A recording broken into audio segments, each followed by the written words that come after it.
అసెంబ్లీలో బడ్జెట్ స్పీచ్లో చెప్పింది కూడా అమలు కాదా? మేము డిమాండ్ చేస్తా ఉన్నాం, ఇప్పుడు ఈ వానకాలానికి రైతుల నుంచి ₹1 తీసుకోకుండా అసెంబ్లీలో బడ్జెట్ లో ప్రసంగంలో చెప్పిన విధంగా ఈ వానకాలం రైతులు సమర్పించిన కోడలను కాపాడలేని దుస్థితిలో ఈ రాష్ట్ర ప్రభుత్వం.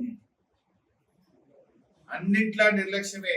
చివరికి దేవాలయాల మీద కూడా మీరు నిర్లక్ష్యం వహిస్తా ఉన్నారు. ఇంత గడ్డేసి గుడ్లు పెట్టే తెలివి లేదా?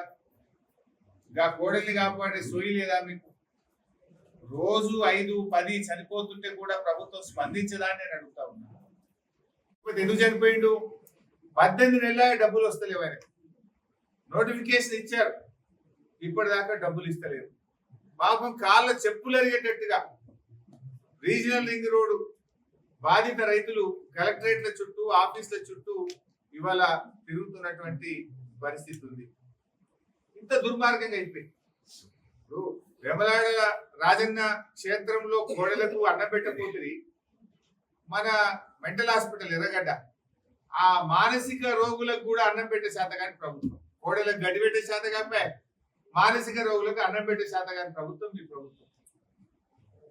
ఎర్రగడ్డ మెంటల్ హాస్పిటల్లో దాదాపు 70-80 మంది రోగులు, మానసిక రోగులు కలుషిత ఆహారం తిని ఇలా అనారోగ్యం పాలేదు.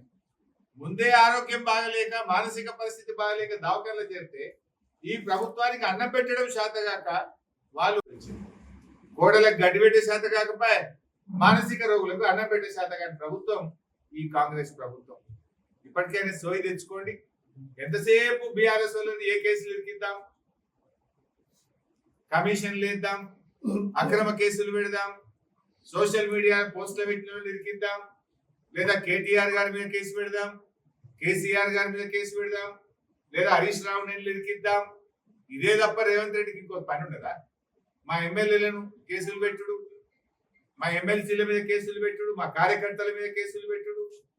ఈ పని తప్ప నువ్వు అసలు పని చేస్తలేవు. రైతులు వడ్ల కుప్పల మీద చచ్చిపోతే నువ్వు స్పందించవు, కోడలు చచ్చిపోతే నువ్వు స్పందించవు, మానసిక రోగులకు కలుషిత ఆహారం పెడితే స్పందించవు.